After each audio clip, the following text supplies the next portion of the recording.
Well, hi, Barb. Welcome to That's For Sure podcast. It's so great to see you. Nice to see you, my friend. Yeah, thanks so much for being here. I know we've known each other for many years now. But one thing I'd love to ask, I'm not sure I know your story of how you came to know the Lord, and I would love to know a little bit about your testimony and how you became a Christ follower. Well, I go way back. My mother was baptized when she was pregnant with me. And so all I've known is being immersed in God's love and his scripture.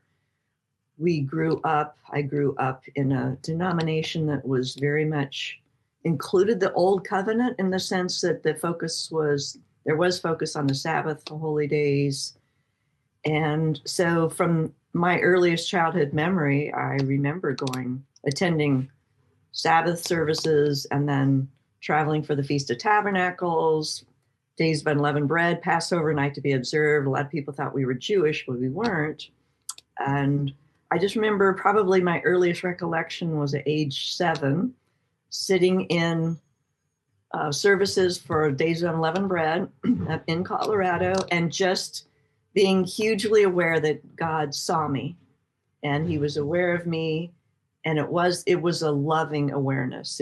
I've never seen him or felt that he saw me with anger or with wrath, so I've always known or felt God's love. And I've always just been fascinated by him and his words. I love scripture.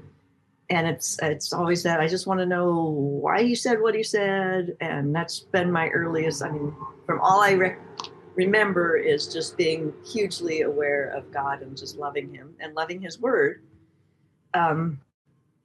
With the denomination that we came from, as I got older, it realized that there was a performance aspect of it. It became legalistic.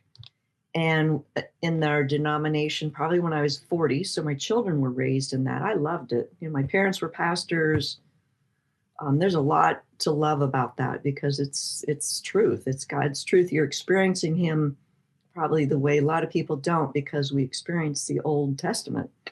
And we looked like the early church from the standpoint they were Jewish believers and they were observing Sabbath holy days. So really related to that. But it came to the point that similar to the early church, going to the Gentiles, is the Sabbath required for salvation, yes or no?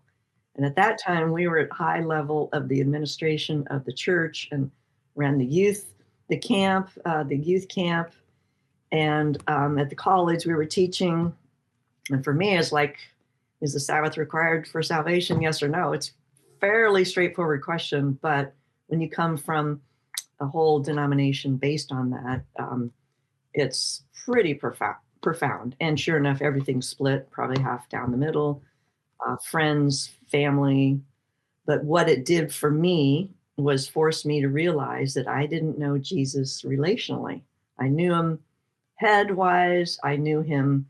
I'd been baptized. I'd experienced that aspect, the head aspect of it, but I didn't know him relationally. So I just remember essentially crawling up on the altar and saying, I'm giving you the Sabbath, I'm giving you the holy days, I'm giving you all of it. I just want to know Jesus. And during that time, so that was in my 40s, during that time, I had 3 children, young children, and as a young mommy, sometimes when you're watching your husband's career go like this, and you're a mommy doing diapers and all of that, started just wondering about my identity. And so I started researching, because I had a PE degree and also a psych degree, researching a little bit, what are the common identity questions that women all across, just women in general, have? And value, significance, am I loved? Am I safe? Am I beautiful? And so not only was this perfect storm of questioning my identity, but then also just this wanting to explore Jesus, I started reading the stories of women in the Bible. So threw away all my inspired margins and really started just with the Gospels and really taken by the women and how he encountered them. And in that process of learning about his love and just seeing them differently, about that same time, I had a very vivid dream in a ballroom, looking at the prints And of course, all the lovely ladies just vying for attention. And I was standing off to the side because I'm a kind of a quieter person.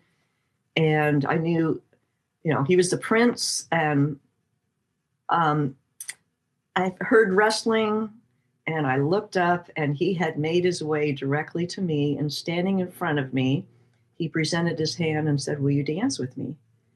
And it was such a vivid dream.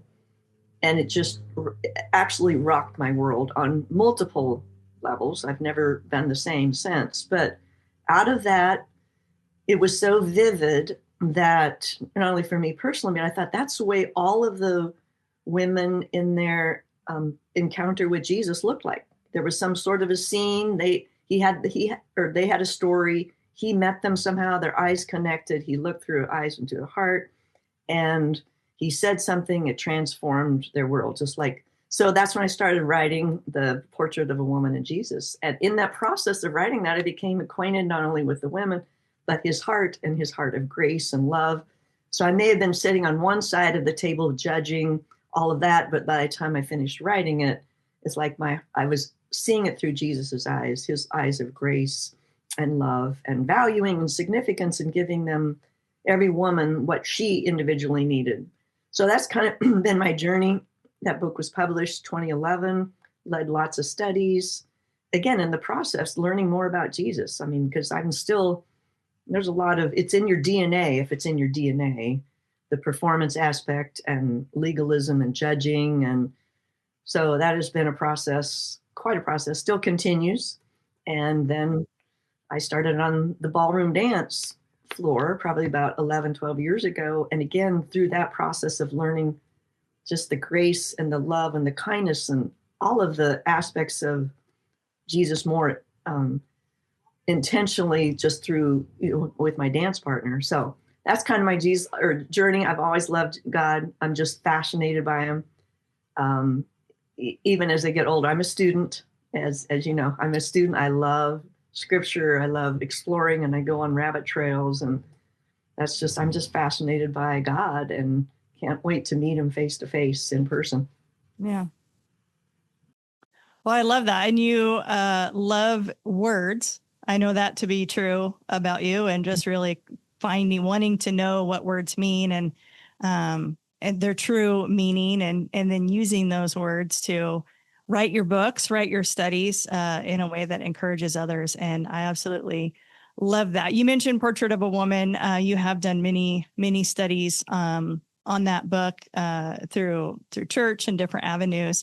And I know that it has impacted many women who begin to read scripture differently because of the angle that you wrote. And I love the idea of Jesus extending an invitation and us being in a position to receive that invitation. And so with your latest book that was just published in 2025, you mentioned the dancing and the dream that you had. What is the backstory of Will You Dance With Me, experiencing grace on the dance floor?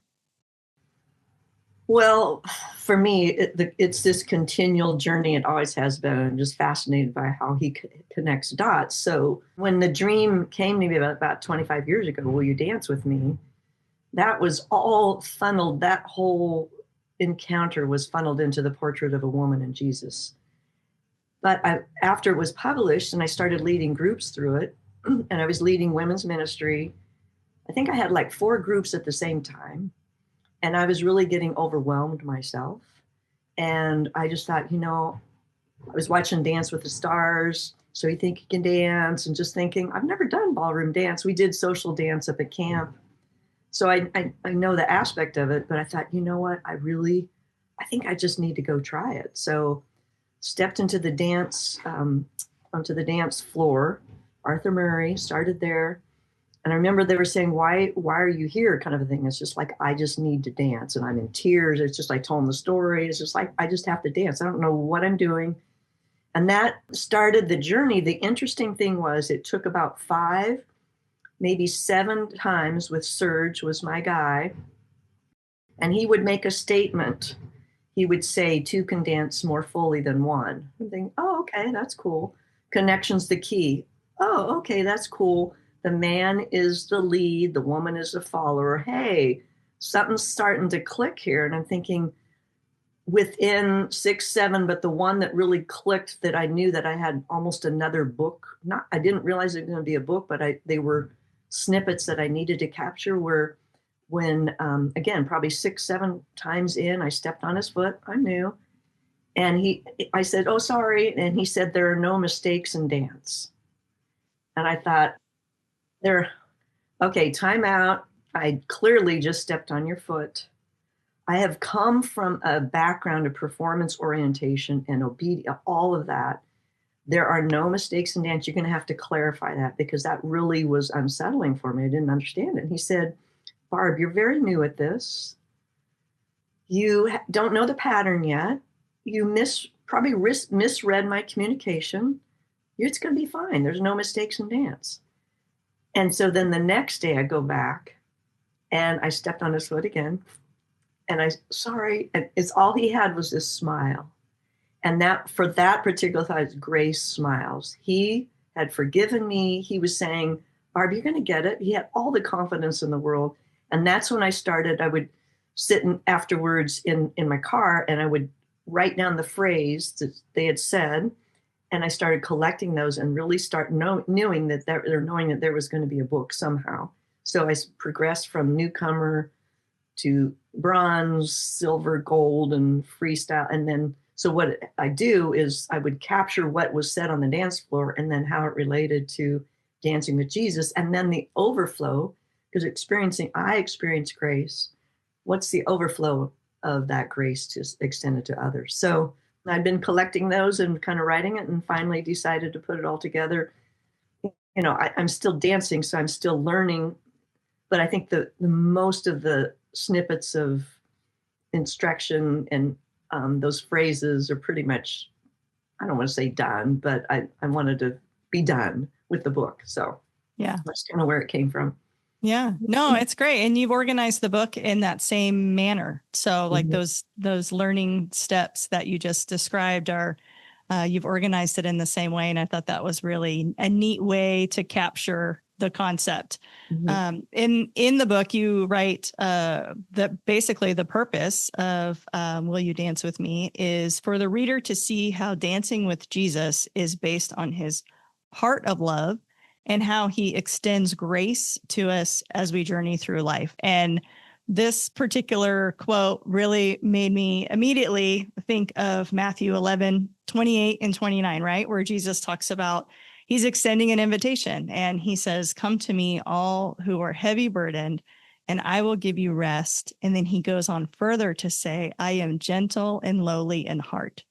And I love that he's extending this invitation while also revealing his heart to us. And I just think that that is your quote out of that book is just such a beautiful expression of this passage come to life. So, Barb, for you, how has coming to know Jesus and his heart of love and saying yes to the invitation that he's extended to you, how has that changed you personally?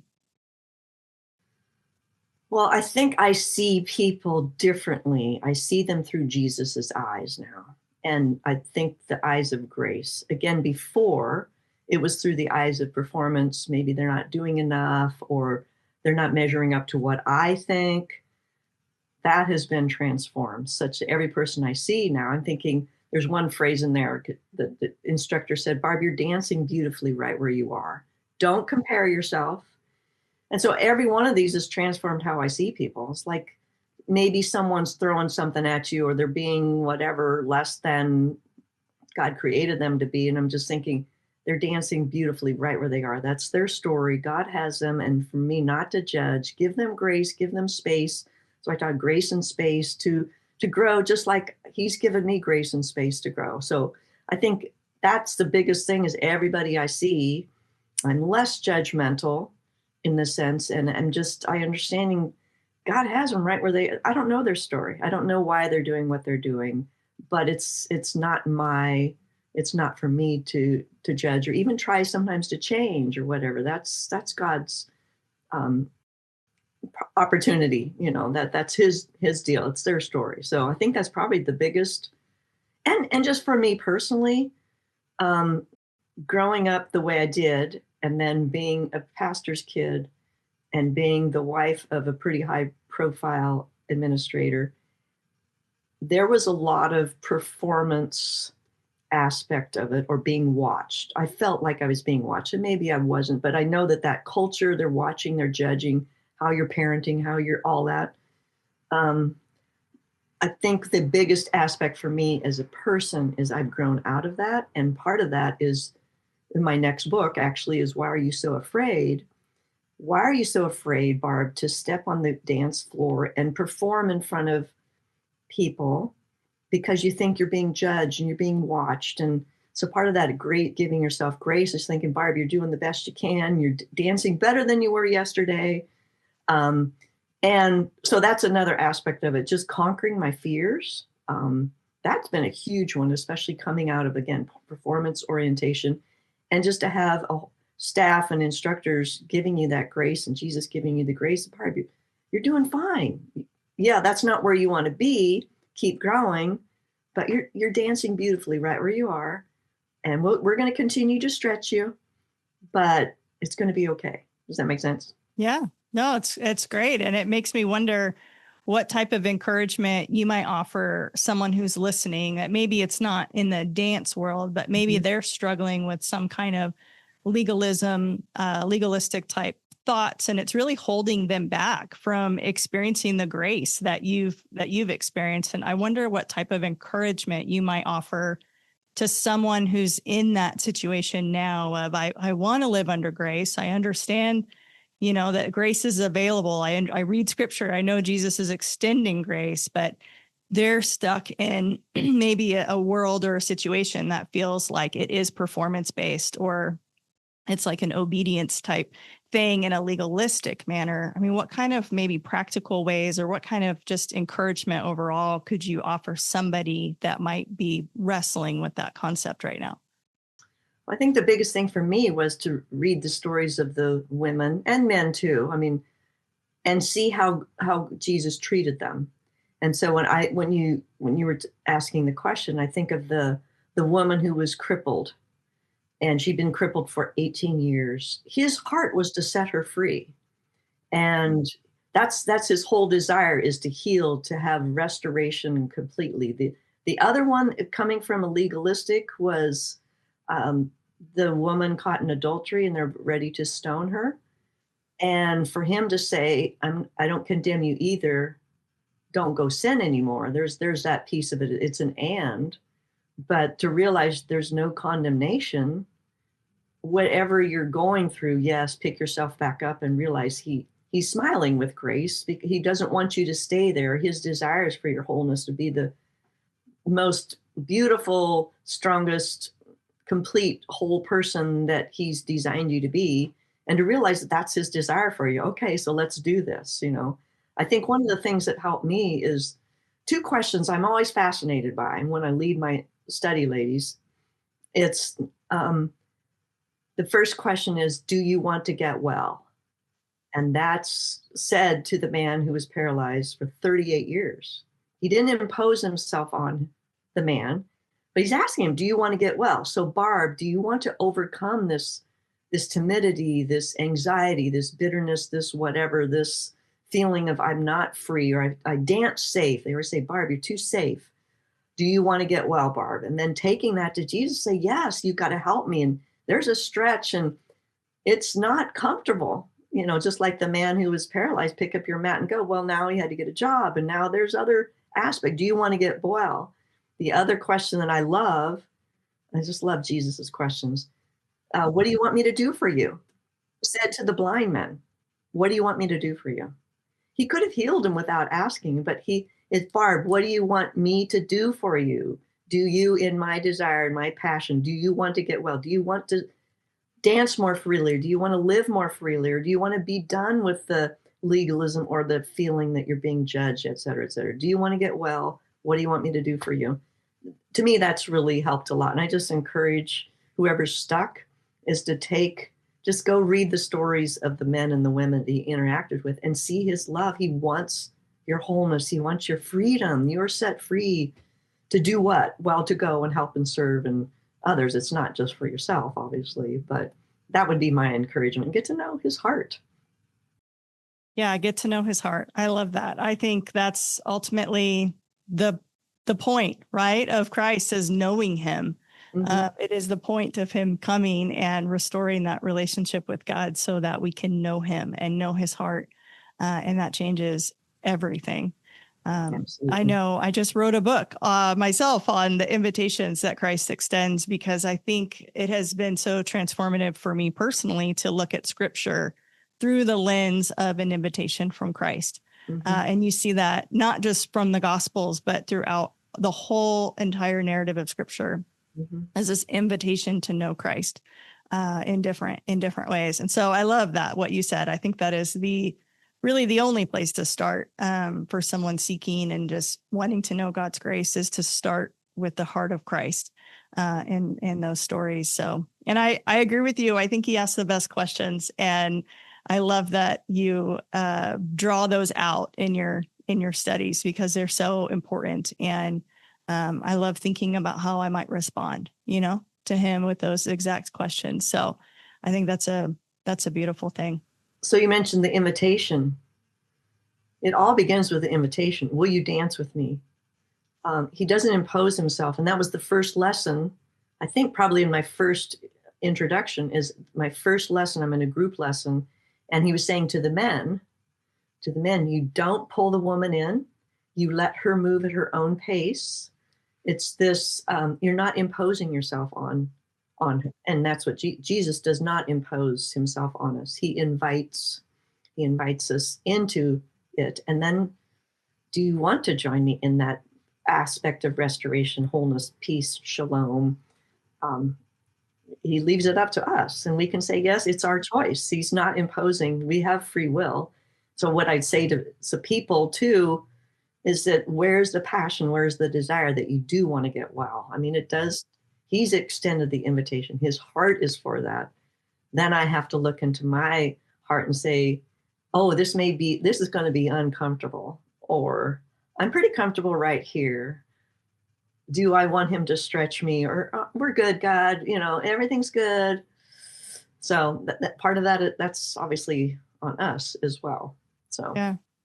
And I love, as you mentioned, your next book that you're working on is to do with the idea of trust. I just think that is really the next step, right? Is we hear his invitation, we receive his invitation, we say yes to him, we receive grace. And then I think there's the next step is just, for me often, and I think for so many others, is it's fear, right? Okay, I said yes to Jesus, but what does that really look like? What's he going to call me into now?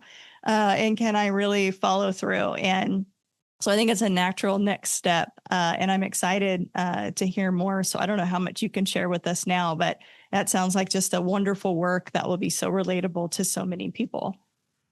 Well, I think I've got the outline even just like right here. It's basically almost done. Trust, that's the biggest thing when you're dancing with him, is that you trust your leader, you trust your partner, and obviously God. So what I did is kind of my table of contents. I just take little snippets. I start from the very beginning.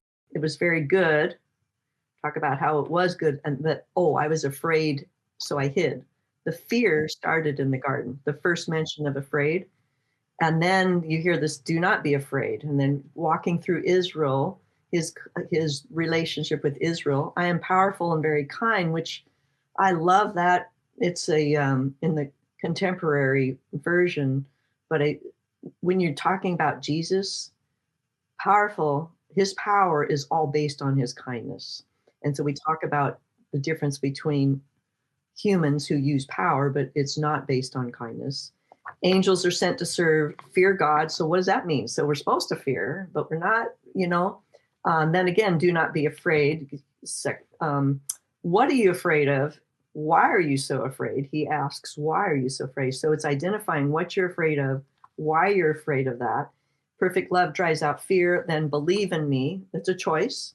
Do you believe in the Son of God? Do you believe I can do this? Yes, I believe, help my unbelief.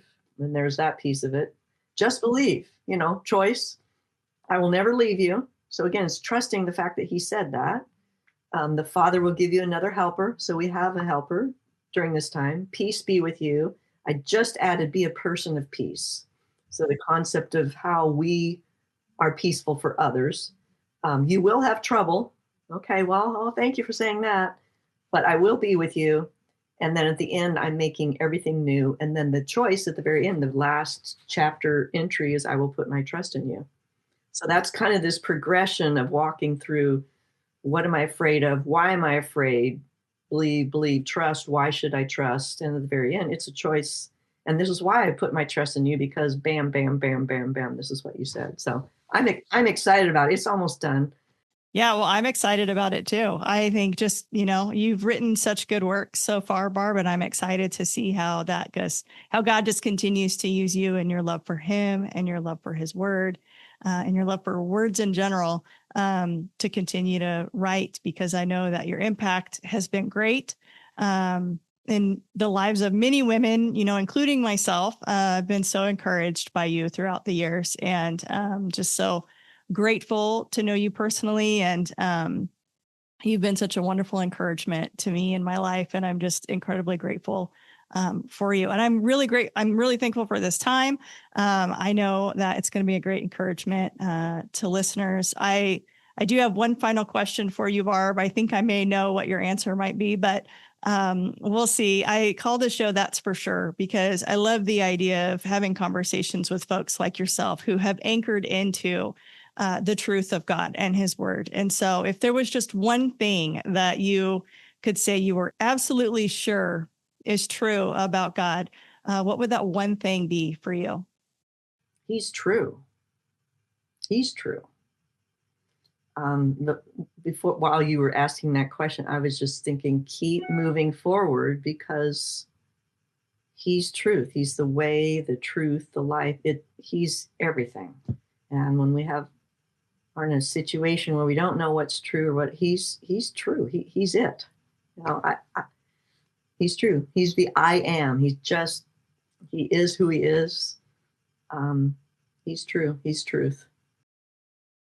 I love it. Period. Full stop. Period. That's who he is. And I think it's wonderful. So Barb, thank you so much for taking the time to have this conversation with me and to share about your story and your testimony. I think, like I said, you're just a wonderful encourager to me, and I'm really grateful for you. So thanks for being here. Thank you. It's great that God connected our paths, and here we are.